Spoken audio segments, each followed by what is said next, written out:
नमस्ते बच्चों। तो आज हम अरुण कमल के एक कविता पढ़ेंगे। ठीक है। अरुण कमल के तो कविता पढ़ने से पहले हम उसके बारे में, अरुण कमल के बारे में पढ़ेंगे। ठीक है। तो अरुण कमल का जन्म बिहार में हुआ है।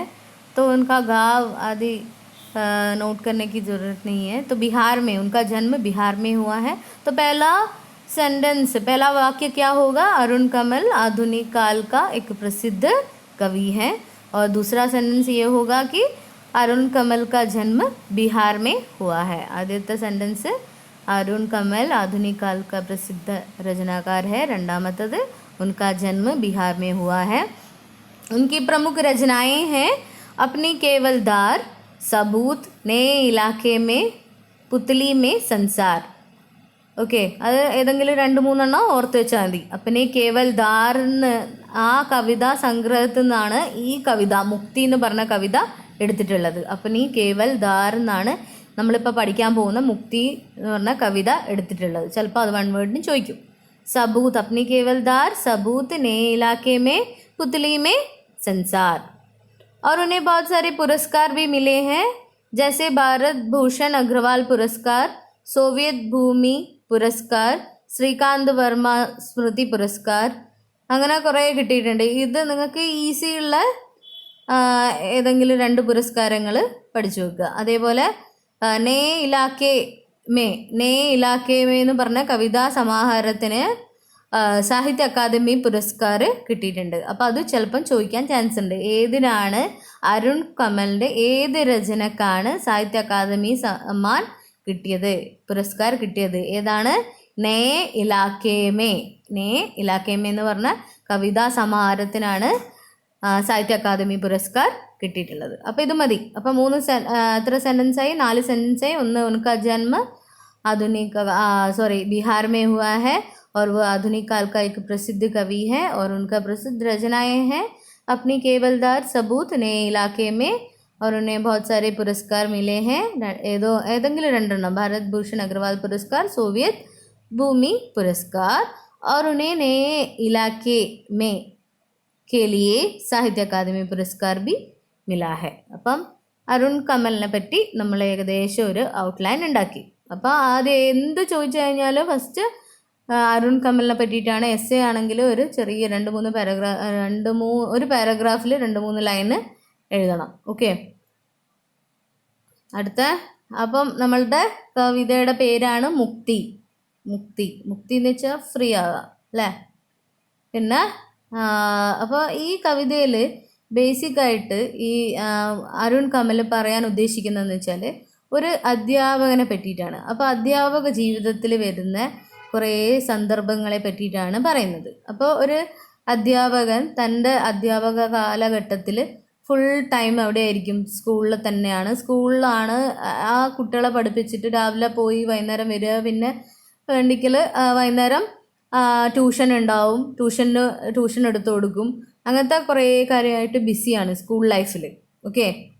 ഒരു അധ്യാപകനെ പറ്റിയിട്ടാണ് ഈ കവിതയിൽ പറയാൻ പോകുന്നത്. ആ കാലഘട്ടത്തിലെ കുറേ മുന്നേ ഉള്ള കാലഘട്ടത്തിലാണ് ബേസിക് പേ ഒന്നും കാര്യമായിട്ടില്ലാത്ത. ഇപ്പം നമ്മൾ പണ്ട് ഗുരുകുല സമ്പ്രദായം, അപ്പോൾ അവിടെ നമുക്ക് വിദ്യ നൽകുന്നത് അത് ഒരു നോളജ് പകർന്ന് നൽകാൻ മാത്രം, ഫ്രീ ആണ്.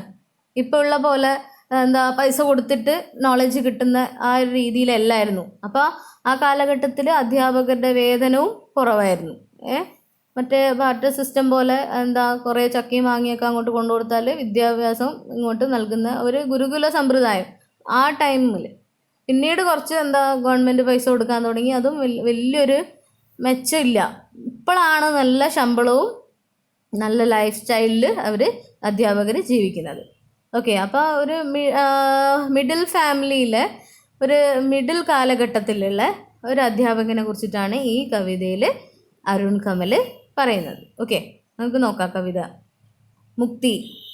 आज जब पढ़ते पढ़ाते मैंने तुझे मारा मेरे बच्चे, तब क्यों भर गई मेरी आंखें, मन क्यों हो गए मेरे नाखून तक. അപ്പം എത്രയോ കാലങ്ങൾക്ക് ശേഷം ആ നമ്മളുടെ ആ മാഷ് കുട്ടീനെ പഠിപ്പിക്കുകയാണ്. അപ്പോൾ എന്താ റിട്ടയർമെൻ്റ് എല്ലാം കഴിഞ്ഞു. ആ മാഷ് ഇപ്പം കുറച്ച് ഫ്രീ ആയിട്ട് വീട്ടിലിരിക്കുന്ന സമയത്ത് ആ കുട്ടി പഠിക്കുന്നിടത്തേക്ക് പോവുകയും ആ കുട്ടി എന്താണ് പഠിക്കുന്നത് നോക്കുകയും കുട്ടിക്ക് എന്തോ പറഞ്ഞു കൊടുക്കുകയാണ്. ആ ടൈമിലാണ് അറിയുന്നത് എന്ത്, ആജ് ജബ് പഠിത്തേ പടാത്തേ, ഞാനിന്ന് കോയിൻസിഡൻസ് ആയിട്ട് ആ കുട്ടീനെ എന്താ പഠിക്കുന്നത് നോക്കിയതാണ്. മേനെ തുജെ മാറാ മേരെ ബച്ചേ, അങ്ങനെ കണ്ടപ്പോൾ എന്തോ തെറ്റ് എഴുതുകയാണ്. അപ്പോൾ ഒറ്റ അടി കൊടുക്കുകയാണ് ആര്, നമ്മളുടെ മാഷ്. തബ് ക്യൂ ബർ ഗയി മേരി ആങ്കേ, മൻ ക്യൂ ഹോ ഗയേ മേരി നാഖുൻ തക്. പെട്ടെന്ന് എന്താ ആ മനസ്സിൽ സങ്കടം വരികയാണ്. ഒരു അടി കൊടുത്തപ്പോൾ പിന്നീട് സങ്കടം തോന്നുകയാണ്. എന്തൊക്കെ ആലോചിച്ചു, ഞാൻ എത്ര കുട്ടികളെ ഞാൻ പഠിപ്പിച്ചു, എൻ്റെ കുട്ടീനെ മാത്രം എനിക്ക് നോക്കാൻ പറ്റിയില്ലല്ലോ എന്നുള്ളൊരു സങ്കടം വരികയാണ്. മേരി ആക്കി ഭറായി, ആ മാഷിയുടെ കണ്ണ് നിറഞ്ഞു. മാറാ കുട്ടീനെ അടിച്ചപ്പോൾ. ഓക്കെ. തും റോയെ നെഹി, തും हिले भी नहीं, बैठे रहे चुपचाप, पाव पर पाव धरे, और मैंने देखे तुम्हारे उघरे हुए लंबे सावले പാവ് എന്ന് വെച്ചാൽ പേർ, കാല്. അപ്പോൾ ആ കുട്ടി, ആ മാഷ മോനെ ഒന്ന് കരഞ്ഞു പോലുമില്ല. നല്ല അടിയാ കിട്ടിയേ, പക്ഷെ ഒന്ന് കരഞ്ഞു പോലുമില്ല. എന്താ സ്റ്റക്കായിട്ട് ഇങ്ങനെ നിൽക്കുകയാണ്. ഓക്കെ. ചുപ് ചാപ്പ്, ഒന്നും മിണ്ടാണ്ട് തല കുനിച്ച് നിൽക്കുകയാണ്. ഒരു മുഖഭാവമോ അല്ലെങ്കിൽ എന്തിനാച്ച എന്നെ അടിച്ചെന്നോ ഒന്നും ഒരു റിപ്ലൈ കൊടുക്കാണ്ട് അനങ്ങാണ്ട് നിൽക്കുകയാണ്. അതാണ് ഏറ്റവും കൂടുതൽ സങ്കടമാക്കിയ ആർക്ക്, മാഷിനെ. ഒരു തുള്ളി കണ്ണുനീര് പോലും ആ കുട്ടീൻ്റെ കണ്ണിന്ന് വന്നിട്ടില്ല. ഇപ്പോഴാണ് ആ കുട്ടീനെ ഒന്ന് ശ്രദ്ധിക്കുന്നത്. ഇപ്പം ഇത്രയും കാലം എന്താ രാവിലെ മാഷ് പോകുന്ന സമയത്ത് എന്താ കുട്ടി ചിലപ്പോൾ എണീറ്റിട്ടുണ്ടാവില്ല. മാഷ് വരുമ്പോഴേക്ക് കുട്ടി ഉറങ്ങിയിട്ടുണ്ടാവും. അപ്പം ശ്രദ്ധിക്കാൻ പറ്റിയില്ല കുട്ടീനെ. ഓക്കെ. അപ്പം ഇപ്പോഴാണ് സാവലെ ലംബേ പാവ് ഇപ്പോഴാണ് കാലൊക്കെ ഒന്ന് ശ്രദ്ധിക്കുന്നത്, എൻ്റെ മോൻ്റെ കാല്. അടുത്ത ജബ് അബ് ജബ് സോച്താ ഹൂ ടണ്ടേ മനസ്സേ, ഒരടി കൊടുത്തു. ഓക്കെ. കൊടുത്തു കഴിഞ്ഞിട്ട് ഒന്ന് ശാന്തമായ മനസ്സിൽ ഇങ്ങനെ ആലോചിക്കാം, ഞാൻ എന്തിനാ എൻ്റെ മോനെ അടിച്ച്. ജബ് ജബ് ഉത്തരി ഹേ ബാഡ്, എൻ്റെ ആ ഒരു ടെമ്പർ അല്ലേ, ദേഷ്യം ഒന്ന് കുറഞ്ഞു വന്നു. ദേഖ്താ ഹൂ അപ്നേ ഹി അന്തർ ദുർഗന്ധ് ഓർ പാക്ക് സേ ഭരി ഹുയി ഗലിയാം, എൻ്റെ മനസ്സിലാണ് എന്താ കുറ്റപ്പെടുത്താണ്, സ്വയം കുറ്റപ്പെടുത്താണ് മാഷ്. ഞാൻ എന്താ എൻ്റെ ദുർഗന്ധപരമായ എൻ്റെ ഒരു സ്ഥിതി ടൂട്ടേ. അപ്പോൾ ഇവിടെ പറയാണ്, ഒരു എക്സാമ്പിളിലൂടെ പറയാണ്, ഒരു ഫ്ലഡ് വന്നു കഴിഞ്ഞാൽ ആ സ്ഥലത്ത് ഫ്ലഡ് ഏകദേശം വന്നു പോയി കഴിഞ്ഞാൽ അവിടെ ചളിയും ചളി, പിന്നെ എല്ലാം പൊട്ടി ഉള്ള മക്കാൻ എന്ന് വെച്ചാൽ ബിൽഡിങ്സ്, കുറേ വെള്ളം ഇങ്ങനെ കെട്ടിക്കിടക്കുകയാണ്. അതേപോലെയാണ് ഇപ്പം എൻ്റെ മനസ്സും. എൻ്റെ മനസ്സിൽ ഞാൻ എന്തൊക്കെയോ ചെയ്ത് കൂട്ടി എന്നൊക്കെ ഉണ്ടായിരുന്നു. പക്ഷേ ഇപ്പം ഈ മോൻ്റെ അവസ്ഥ കാണുമ്പോൾ എൻ്റെ മനസ്സിലും ദുർഗന്ധം, ഒരു സ്മെല്ലൊക്കെ ആയിരിക്കും. ആ ഫ്ലഡ് വന്നിട്ട് എന്താ ആ സ്ഥലത്തു നിന്ന് വെള്ളമൊക്കെ ഒലിച്ചു പോയി കഴിഞ്ഞാൽ അവിടുത്തെ ഉള്ള സിറ്റുവേഷൻ പോലെയാണ് എൻ്റെ മനസ്സ് ഇപ്പോൾ എന്നാണ് പറയുന്നത്. ഓക്കെ. ദോഷ് മേരാ ഹീ താ, മേനെ കബി പൂച്ചാ നെഹി കൈസേ ഹോ തും, എൻ്റെ ദോഷം തന്നെയാണ് അല്ലേ. ഞാൻ ഒരിക്കൽ പോലും എൻ്റെ മോനോട് ചോദിച്ചില്ല, നീ എങ്ങനെയാണ്, എടാ നിനക്ക് സുഖമാണോ, നീ എന്താണ് ടഫ് സബ്ജക്റ്റ് അല്ലെ, അവനെ പറ്റി ഒന്ന് ചിന്തിച്ചു പോലും ഇല്ല. ജാൻതാ ബി നെഹി താ ക്യാ ക്യാ പഠിത്തേ ഹോ തും, അറിയ പോലും ഇല്ല എന്തൊക്കെയാണ് ഇവൻ പഠിക്കുന്നത്. ഓക്കെ. ആജ് ജബ് അച്ചാനക് देखा, आज जब अचानक देखा मैंने तुम कुछ भी नहीं जानते, മേരാ ലടുക്ക കുച്ച് ബി നെഹി ജാൻതേ, ഇന്നാണ് ഞാൻ അറിയുന്നത് എൻ്റെ മോനൊന്നും അറിയില്ല. ഒരു വസ്തു ആ ഒരു ഇപ്പോൾ ഒരു നാലാം ക്ലാസ്സിലാണെങ്കിൽ ആ 4ാം ക്ലാസ്സിലെ ബുദ്ധി പോലും എൻ്റെ കുട്ടിക്ക് ഇല്ല. തബ് സോച്ചോ മേ കിतना दुखी था, हृदय से भाड़े थे धमनियों में जो रक्त आज वे ही रक्त घोंटते थे हृदय. ഇപ്പം ആ സമയത്ത് ഒന്നും അറിയില്ലാന്ന് ആ മനസ്സിലായ സമയത്ത് ആ ധമനികൾ എന്ന് വെച്ചാൽ നെർവ് സിസ്റ്റം, അതിൽ നിന്ന് ഒഴുകുന്ന രക്തങ്ങൾ ഒരു നിമിഷത്തേക്ക് നിന്നുപോയി. ഓക്കെ, അങ്ങനെയാണെങ്കിൽ കുറച്ചും കൂടി നേരം നിന്ന് പോയി കഴിഞ്ഞാൽ ആൾ മരിച്ചോല്ലേ. ഹൃദയസെ ഭാടേക്ക്, ഹൃദയത്തിൽ നിന്ന് ആ പമ്പ് ചെയ്യുന്ന ആ നെർവ് സിസ്റ്റം, ആ രക്തമൊക്കെ ഒരു നിമിഷം നിന്നുപോയി. ടീക്കേ, അപ്പം അത്രയും സങ്കടമാണ്. നമുക്ക് സങ്കടം വരുമ്പോൾ നമുക്കൊരു ഹൃദയത്തിന് ഒരു ഭാരം പോലെ തോന്നൂലേ, അതേപോലെയുള്ളൊരു അവസ്ഥയാണ്. അടുത്ത നോക്കാം. ദോഷ് ലേക്കിൻ മേരാ ഹി ക്യാ താ. അപ്പം പിന്നെ ആലോചിക്കുകയാണ്, എൻ്റെ തെറ്റെന്താണ്? ഞാനിങ്ങനെ അവർക്ക് വേണ്ടി ജീവിക്കാൻ അല്ലേ, നമുക്ക് ജീവിതത്തിന് വേണ്ടിയിട്ട് നമുക്ക് അന്നന്നത്തെ അത്താഴത്തിന് വേണ്ടിയിട്ട് നമ്മൾ പരിശ്രമിച്ചേ മതിയാവും. ഞാൻ എൻ്റെ ഡ്യൂട്ടിയല്ലേ ചെയ്തത്, എൻ്റെ കുടുംബത്തിനെ നോക്കാൻ വേണ്ടിയിട്ട് തന്നെയാണ് ഞാൻ കുട്ടികൾക്ക് ക്ലാസ് എടുത്തതും ക്ലാസ്സിൽ പോയതും. ദോഷ് ലേക്കിൻ മേരാ ഹി ക്യാ താ, എൻ്റെ ദോഷമൊന്നും സ്വന്തമായിട്ട് നമ്മൾ സമാധാനിക്കൂലേ സ്വന്തമായിട്ട് ഓരോരോ കാര്യം പറഞ്ഞിട്ട്. मैं एक रिटायर्ड स्कूल मास्टर जो सुबह से शाम तक घूमता है यहाँ से वहाँ. ഞാനൊരു ഇപ്പോൾ ഏകദേശം ഞാൻ 4 കൊല്ലമായി റിട്ടയർ ആയിട്ട്. എന്നിട്ട് പോലും ആ ടൈം റിട്ടയർ ആയി കഴിഞ്ഞപ്പോൾ പകുതി പൈസയെ നമുക്ക് കിട്ടും. അപ്പം കുടുംബജീവിതം മുന്നോട്ട് പോകേണ്ടിയിട്ട് ബാക്കിയുള്ള പൈസ ഉണ്ടാക്കാൻ വേണ്ടിയിട്ടുള്ള തത്രപ്പാടിലാണ്. ജോ സുബേ say sham Tak ഗുംതാ യഹാ say വഹാ. Tuition എടുക്കാൻ അവിടെ നിന്ന് ഇവിടത്തേക്ക് ഇങ്ങനെ നടക്കുകയാണ്. ഇസ് ഉസ്കെ ബേട്ടിയോ കോ ട്യൂഷൻ പടാത്ത. എത്രയോ മറ്റുള്ളവരുടെ മക്കൾക്ക് വേണ്ടി ട്യൂഷൻ എടുത്തു കൊടുത്തു. बैठता कैसे थोड़ी सी देर खुद अपने बेटे के पास. കുറച്ച് നേരമെങ്കിലും എനിക്ക് എൻ്റെ മകൻ്റെ അടുത്ത് ഇരുന്ന് അവൻ്റെ ഡൗട്ട് ക്ലിയർ ചെയ്യാമായിരുന്നു. ജബ് ഘർ സേ നിക്കൽത്താ തും സോയേ ഹോത്തെ. ഞാൻ രാവിലെ ഇവിടുന്ന് ഇറങ്ങിപ്പോകുന്ന സമയത്ത് നീ ഉറങ്ങി എണീറ്റിട്ടുണ്ടാവില്ല. ജബ് ലൗഡ്ത്താ തും സോയേ ഹോത്തെ. ഞാൻ തിരിച്ചു വരുമ്പം നീ ഉറങ്ങിപ്പോയിട്ടുണ്ടാവും. രാവിലെ പോകുന്ന സമയത്ത് ഉറക്ക് തെളിഞ്ഞിട്ടുണ്ടാവില്ല.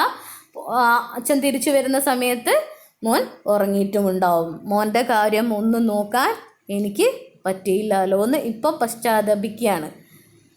4 സാൽ ഹോഗേ. 4 വർഷമായി ഞാൻ ഇപ്പോൾ അവകാശം എന്ന് വെച്ചാൽ റിട്ടയർ ആയിട്ട്. 4 സാൽ ഹോഗേ അവകാശം മിലേ. कितना अच्छा था देखना एक भरा हुआ कमरा. ആ ടൈം 4 വർഷം മുമ്പേ ആ സ്കൂൾ അവേഴ്സ്, കുറേ നിറഞ്ഞ കുട്ടികൾ ക്ലാസ്സിൽ, അതൊക്കെ ഇപ്പോൾ ഓർമ്മ വരികയാണ്. സൂര്യമുഖി ഫൂൽ സി സൈക്കഡോ ബച്ചേ ഘൂംതി മേരി സാത്ത്. ഞാൻ എങ്ങോട്ടാണോ പോകുന്നത് അത് ആ വഴിയിലൂടെ കുട്ടികളും, ഞാൻ റൈറ്റ് സൈഡിൽ പോവുകയാണെങ്കിൽ കുട്ടികളുടെ കണ്ണും റൈറ്റ് സൈഡിലോട്ട് പോവും.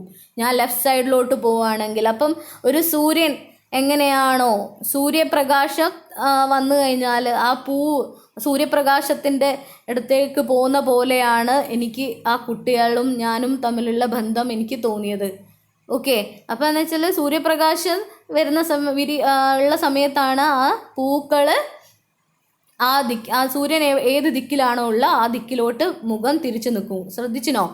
സൺഫ്ലവർ സൺലൈറ്റ് വരുന്ന സമയത്ത് ഏത് ദിക്കിലാണോ അത് ഇങ്ങനെ ടേൺ ചെയ്തുകൊണ്ട് പോവും. ഓക്കെ, मैं खींचा उंगलियों में कलियां पकड़ता और आज मैं सेवा मुक्त हूँ. ഞാൻ ആ കുട്ടികളുടെ കൈ പിടിച്ചിട്ടാണ് എഴുതി കൊടുക്കാറ്. ഉംഗലിയാന്ന് വെച്ചാൽ വിരൽ. ഓക്കെ, വിരൽ പിടിച്ചിട്ട് ഞാൻ ഓരോരോ അക്ഷരവും ഞാൻ എഴുതി കൊടുക്കാറുണ്ട്.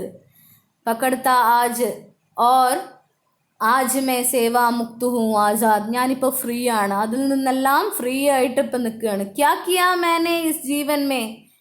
ആലോചിക്കുകയാണ് സ്വന്തമായിട്ട് ഞാൻ എന്താണ് ചെയ്തത് ഇത്രയും കാലം. സയാനി ലടുക്കിയാം ബച്ചേ കച്ചി ഗൃഹസ്ഥി. കല്യാണം കഴിക്കാൻ പ്രായമുള്ള പെൺകുട്ടികളുണ്ട് വീട്ടിൽ. ബച്ചേ കച്ചി ഗൃഹസ്ഥി. നല്ലൊരു വീടോ കാര്യമായിട്ടുള്ള നല്ല ലൈഫ് സ്റ്റൈലൊന്നുമില്ല. Bibi ജിന്ദഗി ഢൂണ്ട്തി he ദൂരി. എന്നും എത്രയോ ജീവിക്കാൻ ബാക്കിയുണ്ട്. ഇവരെ കല്യാണം കഴിപ്പിച്ചയക്കണം, നല്ല വിദ്യാഭ്യാസം കൊടുക്കണം.